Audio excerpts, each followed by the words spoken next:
Hello, everyone, and welcome to this webinar about new features on QuEra's analog computer. My name is Yuval Boger. I'm Chief Commercial Officer for QuEra.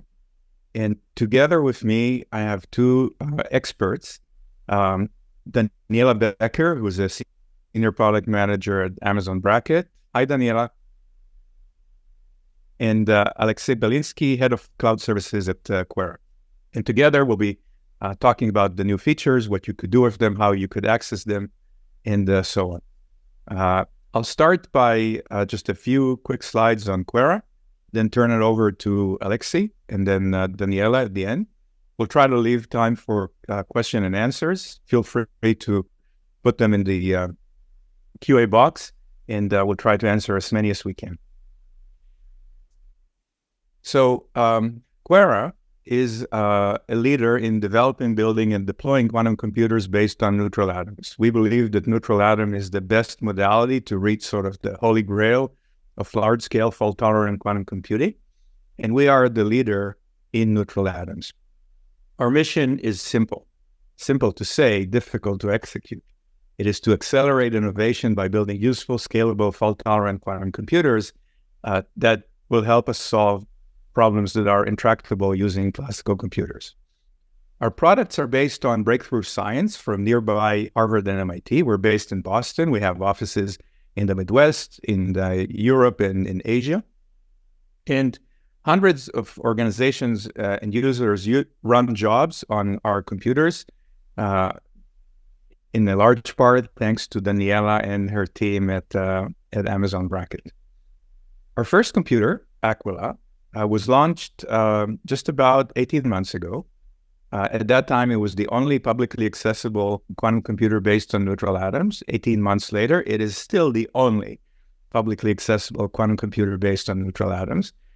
Based on the number of qubits, it's the largest publicly accessible computer in the world. It's available for most of the week.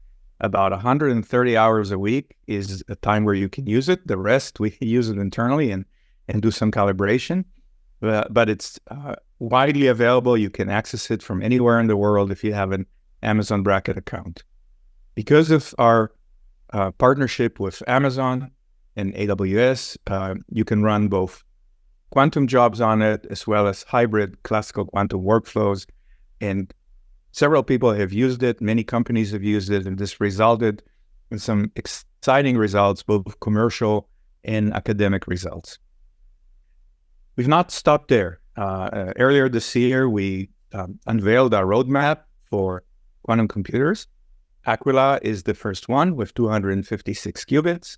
Later this year, we're going to make available to early customers a digital gate-based computer that has both at least 256 qubits, but more interestingly, at least 10 logical qubits. That will be followed in 2025 by an even larger computer with about 30 logical qubits. And in 2026, we expect to have a computer with more than 10,000 qubits and 100 logical qubits. And somewhere between 25 and 26, if we stick to this roadmap, we believe that quantum computers will exceed the capabilities of classical machines. And one of the favorite responses, one of the favorite reactions to this roadmap came from Professor Preskill, who said, the roadmap is ambitious, but not crazy. We think it's ambitious, but it is not crazy, and we're working hard to do it. Having said that, in this webinar, we're going to talk about continued development and new capabilities of the first generation computer of Aquila. Before we get there, just a couple of last words. How does one work with QuEra? We both sell machines for on-premise customers. You can access machines through cloud access, today through Amazon Bracket. And we also engage in joint development with customers to develop killer applications for those that have a strategic need. Speaking of machine sales, we announced two systems this year. Earlier this year, we announced a system that we'll be delivering to the UK Research Innovation, QuEra, in Harrow. And just yesterday, we announced an exciting deal with AIST, the Japanese Institute of Standards, to deliver a $42 million neutral atom computer to Japan. And these sort of next generation machines as I mentioned, will be available for early customers in 2024. They have gate-based capabilities, some quantum error correction or error detection capabilities, and continue to be useful for simulation optimization and machine learning. And with that, I would love to turn it over to Alexei for his view and a description of what new features we have announced on Aquila and what can people do with them. Alexei, the floor is yours. Thank you, Yuval. So now back to the analog capabilities that we're offering on our first generation machine as of a couple of weeks ago. So Aquila, as Yuval mentioned, is available on Bracket, and the way that users program it is through a mode called analog Hamiltonian simulation. And the new capabilities can be categorized broadly into two categories. The first one is first of its kind ability to actually locally control the detuning of the qubits in the machine, which can be done either during the Hamiltonian evolution or to initialize qubits before the Hamiltonian evolution. And the second set of capabilities has to do with offering more flexibility in arranging the qubits on the computer.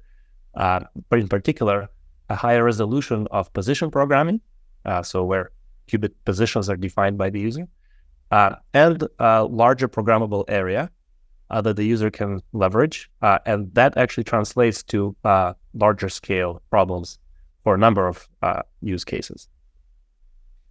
So I will dive deep into each one of those, but I wanted to first expose some of the use cases and applications that we only have time to cover a small subset of today. So on the quantum simulation side, which is one particular area of application of analog machines, these new capabilities offer programmable disorder, non-equilibrium dynamics, exotic lattices in new regimes, and larger system sizes, and in particular for 1D and quasi-1D problems.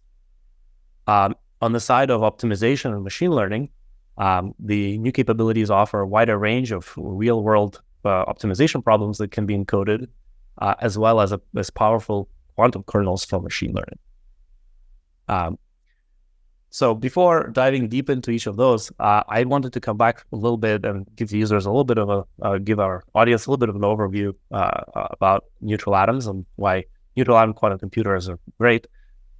So first of all, the neutral atom systems tend to support both analog and digital mode in the same system. And the programmable qubit layout can be leveraged to effectively make use of all-to-all connectivity of the qubits, and that is something very unique to the platform. In addition, each qubit is a element from the periodic table, and in fact, they could even be mixed and matched in the same system for different uses inside the quantum processor, such as data versus ancilla qubits and gate qubits. Another reason why you should care about neutral atom quantum computers today is that actually with the current technology and architecture, they're already scalable to tens of thousands of qubits. And that comes in two parts. First of all, fundamentally the controls of such machines are scalable because of optical addressing of the qubits and the ability to shuttle qubits between different zones in a computer. So that fundamentally the wiring of these machines is scalable to the same numbers of qubits that you can make. And the second of all, the state-of-the-art fidelities that can be achieved already, competitive with other platforms, tend to persist at scale. And that is a huge enabler for what we believe is just around the corner, which is fault-tolerant operation with logical qubits. Now, the analog computer that we're going to talk about today, Aquila, is actually itself very powerful, even though it is not a fault-tolerant computer. And that is through a combination of offering the users this field programmable position control of qubits. We call this the FPQA, ability to program the Rydberg Hamiltonian, which is powerful for both native and non-native problems. That also enables users to implement a variety of algorithms, everything between adiabatic, diabatic, and false protocols. And the model of computation lends itself well to hybrid quantum classical processing. Another reason why you should care about Aquila, and you've already alluded to this, is that it's available to you. It's available to everybody in the world, and it is effectively can be used for many of our users. It can be used in a walk-up manner because of the amount of available hours that we offer. And for those of you who would like special assistance with projects, we also offer support to make sure you can succeed in using the machine. And in particular, Bracket Direct is another program of Bracket that supports that kind of special interaction. So I hope I've convinced you that neutral atoms and Aquila in particular are cool. And I just wanted to, before continuing, to say that, we're talking about the analog computation mode here. And in contrast to the digital mode where the unitary evolution of the system is broken down into abstract pieces that can be mixed and matched, the analog Hamiltonian simulation or analog Hamiltonian programming allows you to basically directly control the most fundamental object that describes the system behavior, the qubit behavior. So this is as close to hardware programming as you can get, but it is limited in what controls of the Hamiltonian and the structure of the Hamiltonian are offered. And so today we're actually announcing a lot more flexibility in programming our analog Hamiltonian on Aquila. So the way to think about Aquila and programming it is in two parts. So it's an analog FPQA. So the FPQA part is basically an analogy to FPGA, because users can define the connectivity of the quantum resources, the qubits, on a task-by-task basis. So that can be made optimal for the task at hand. It can be a regular array of qubits or an exotic lattice for quantum simulation, like you see in the middle picture, or it can be an arbitrary arrangement to encode some other kind of problem. And then once the arrangement of the qubits that defines the architecture of this analog processor is defined, the Hamiltonian evolution is what is used to actually apply the algorithm to the problem.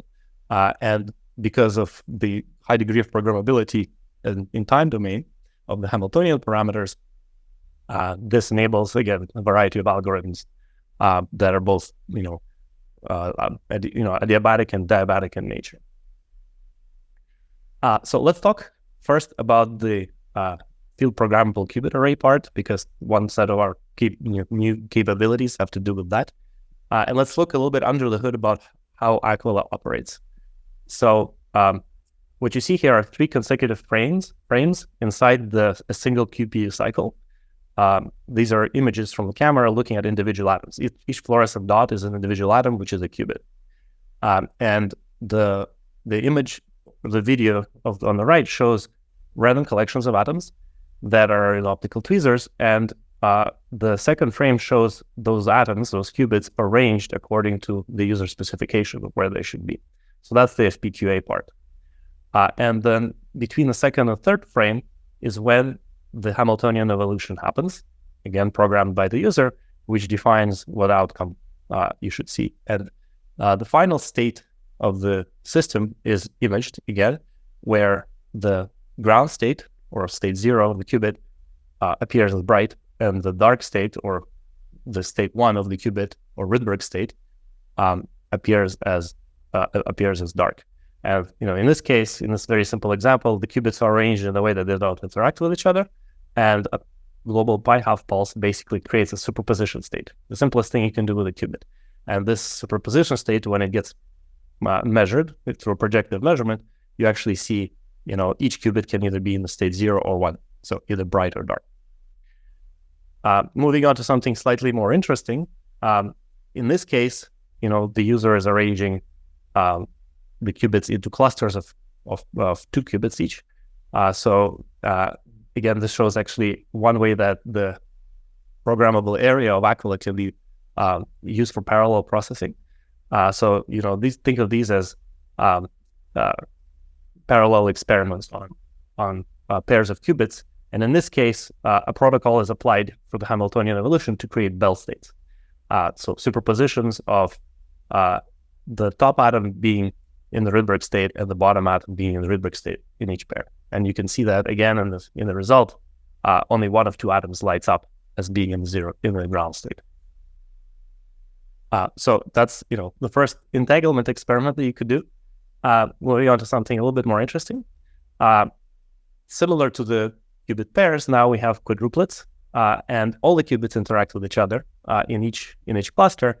And you can see that in this run, only one qubit in each cluster can be excited because of their interactions. So this is a 4-qubit entangled state that we're creating. So these are all great toy experiments to get familiar with the system, but of course we hope that users are actually making use of the machine for application development. And one area in which that is where Aquila can be very, very helpful is in solving optimization problems that have some geometric structure, in particular 2 dimensions, geometric graphs, 2-dimensional geometric graphs. And so, as an example, here's a problem that we like to talk about, partly because it's B-complete and partly because it maps well onto our hardware, the maximum independent set problem.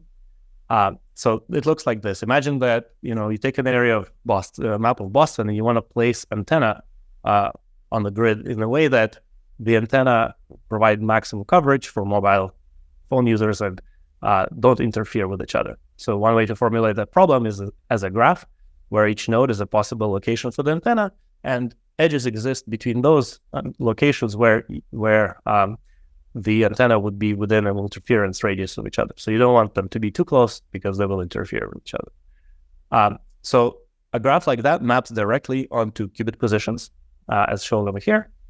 So the user literally defines a graph, and the qubits get placed in a way that represents that graph. And those qubits interact between each other where you have edges in the graph. So after the Hamiltonian evolution, the solution to the problem would have some atoms in the Rydberg state, some atoms in the ground state, or qubits in this 1 state versus the 0 state. The ones that are in the 1 state are the solution to this problem. Without any additional encoding overhead, you've translated a 256 node graph into a 256 qubit computation. So that really shows how the power of analog computation can be leveraged, is this lack of overhead in encoding certain problems.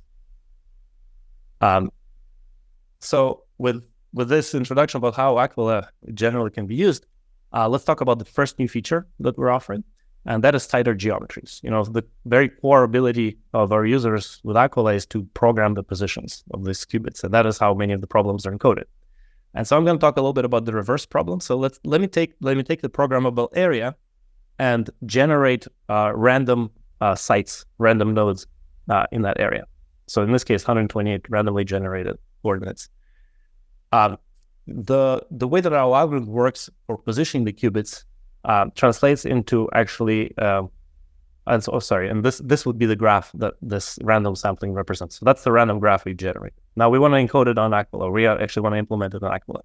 The way our algorithm works is that the qubits will be coarse-grained, the positions will be coarse-grained onto rows, so that the qubits can be arranged efficiently.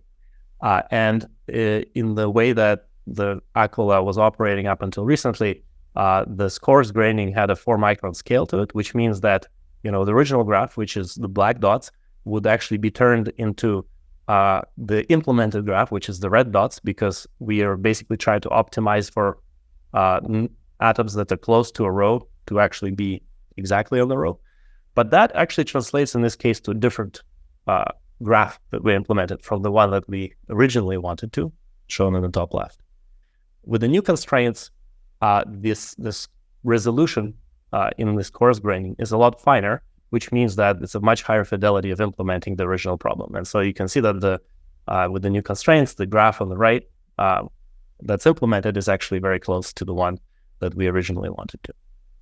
And so that directly translates into being able to, with higher fidelity, encode real-world problems like the one that we showed on the Boston map. Yet another feature for this programmable positions is simply a larger area that the users can work with. And for in this example of random graphs or graphs that represent geometric problems, if you're working with a problem of given complexity, you can think of that as degree of the graph. then a bigger area simply translates to a bigger problem that can be encoded. In this case, we're going from a 76 micron tall region to 128 micron tall region gives a 70% larger problem that users have access to. I would like to highlight an application of this now. Some of our customers have been able to, in collaboration with QuEra, to leverage these capabilities of tighter row spacing and taller geometries to observe new phases in quantum simulation. So what you see here on the top is a geometry that was used. In this case, it's a quasi-1D system where both the row spacing, and in this case, the whole picture is flipped 90 degrees. So the spacing of, in this case, the columns is on the order of 3 micrometers, and the geometry was pushed to about twice the length of what you see here in order to see the results on the bottom right pane, where this devil's staircase-like structure of this of the new phases that were observed is really clear, whereas it wouldn't have been in a smaller system shown on the left. So this is a great example of customer success using this kind of new capabilities with programming qubit positions. Now let's talk about the Hamiltonian itself, and that is leads us to this local detuning feature. So first of all, the users get access to the parameters of the Hamiltonian, and the FPQA part, the field programmable qubit array part, is basically this first term, which by defining qubit positions defines the interaction graph, which qubits interact with which other qubits. So we've talked about that already. The other part is a global drive between the ground and the Rydberg state. And remember, the Rydberg state is the one that qubits interact through. And the global drive has a detuning that is, you can think of it as an excitation cost in Hamiltonian. So local detuning is basically a local term to that excitation cost, which has both a local coefficient that can be programmed qubit by qubit and a global scale that can be programmed in time. So that is the new Hamiltonian that you have access to with this local detuning control, which adds substantial new programmability to the Hamiltonian as well. The way to think about it now, zooming out a little bit, we talked about arranging the qubits. So I have a bunch of qubits. The global drive that you have had access to up until now basically means that you can program the amplitude and phase of the tuning of that global drive, but and that can change in time, but that is the same on all the qubits. And for the first time, you actually have this Hamiltonian parameter of the drive that is local to the qubits and can be programmed as a pattern that can then also be changing in time. And so the way that the local detuning is actually implemented is through a bunch of focused laser beams that shift the qubit resonance locally. And what you see here on the right is actually an image of those beams on the camera showing a phase of Feynman encoded into basically the local detunings that the atoms or the qubits would see. So one way to use this new local detuning feature is actually, you can think of it as yet another feature, and that is to initialize qubit states before the Hamiltonian evolution. So imagine I take a sparse array of qubits, like the one shown on the left. So they're not interacting with each other, but I want to initialize every other qubit in the Rydberg state. And so I apply a local detuning pattern to some subset of these qubits, the ones that are circled, and I apply this local detuning pulse to those while applying a global drive pi pulse.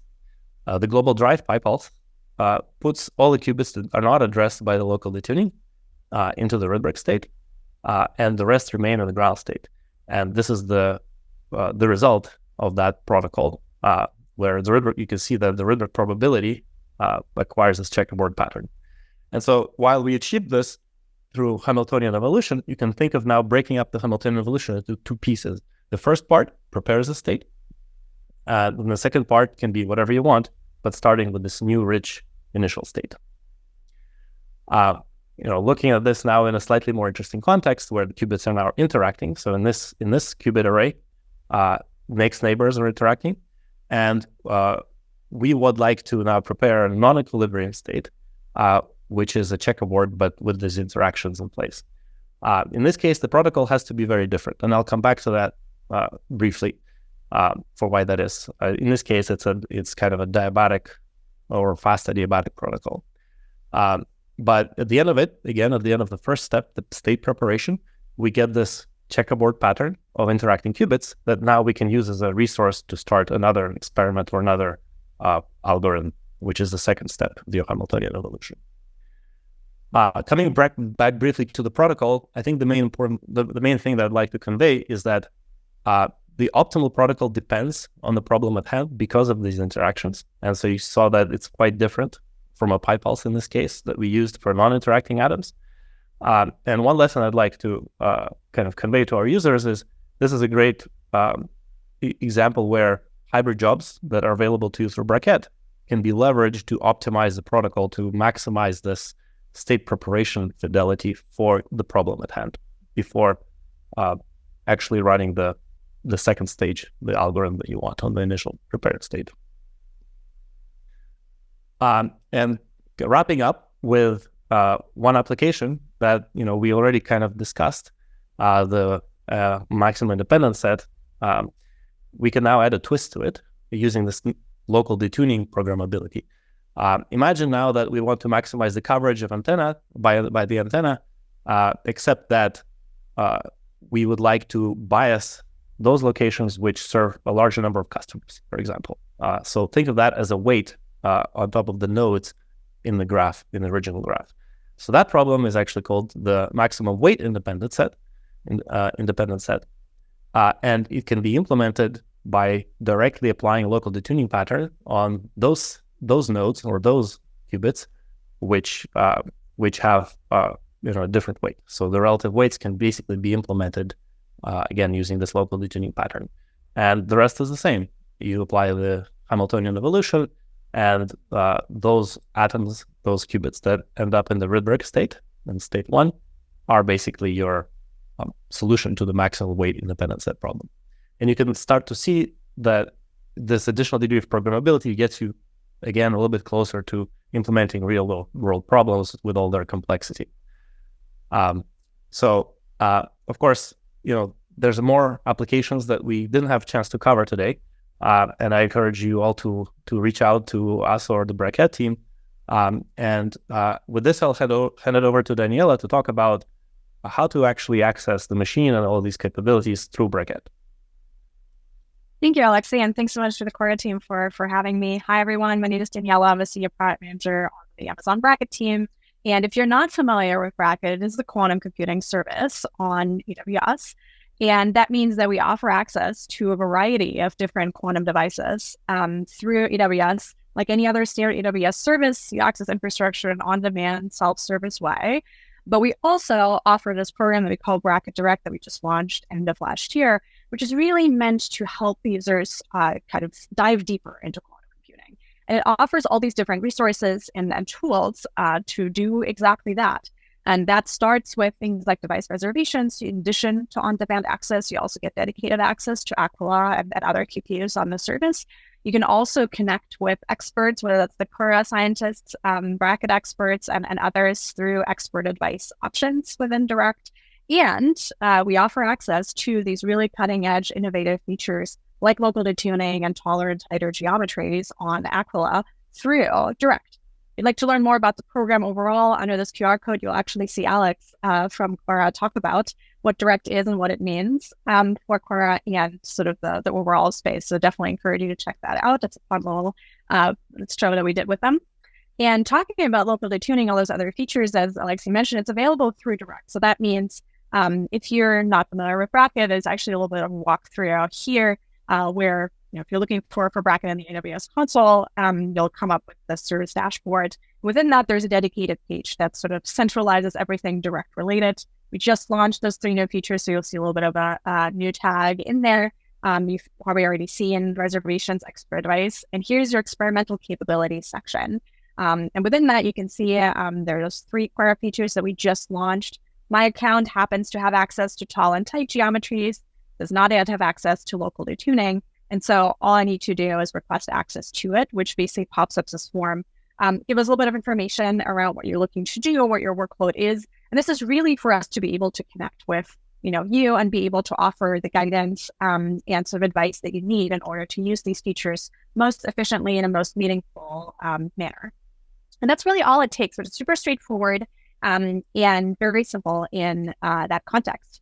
And so with that, if you're really looking to get started, which I hope everyone in this room and watching is looking to do, there are a couple of resources here, and I believe we're going to post the links afterwards here as well, which starts from running your first HS program on Bracket on Aquila, over learning a little bit more about special features like local detuning and intolerant heterogeometries. We offer some example notebooks that show, for example, the maximum weight independence set problem that Alexei just mentioned as well, to help you kind of get started within that. And all you need to do is just request access to it and get started. There's no additional charge associated with using these particular features. You can use them on demand through dedicated access at your leisure. The last thing I'll point out for any researchers at accredited institutions, we also offer an AWS Cloud Credits for Research program. So if you're looking for credits to support your experiments on Bracket, it's definitely an option as well. And thank you so much. Wonderful. Thank you, Daniela. And with that, I'd like to see if anyone has any questions. I think, Daniela, you mentioned pricing. There was a question, Alexei, whether there are example notebooks to demonstrate the use of these new features. There are example notebooks both on Bracket for those using the Bracket SDK, and there are some examples that we published on our open source repository for Blockade Python. And I think one of Daniela's slide pointed to the Bracket repos. Wonderful. In the state preparation example, you sort of mentioned a 2-stage process, one where we do state preparation and then we use it for something else. I guess that requires the Hamiltonian to change over time, to have maybe multiple segments.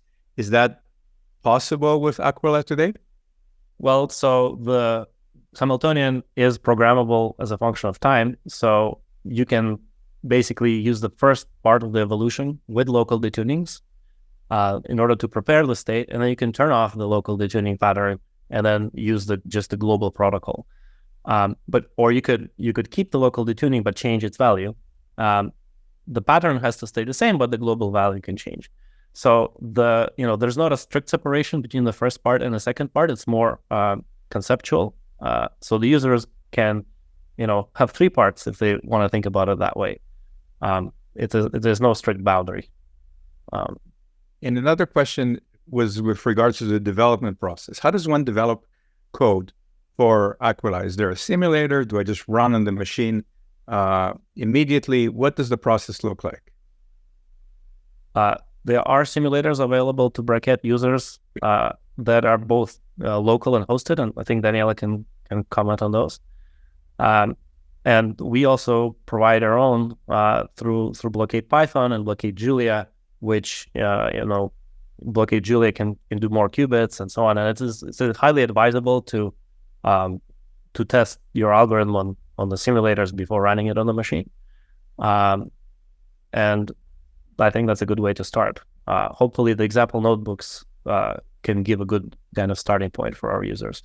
And Blockade, for those that are unfamiliar, is a free and open source package from QuEra. It's accessible on the QuEra website.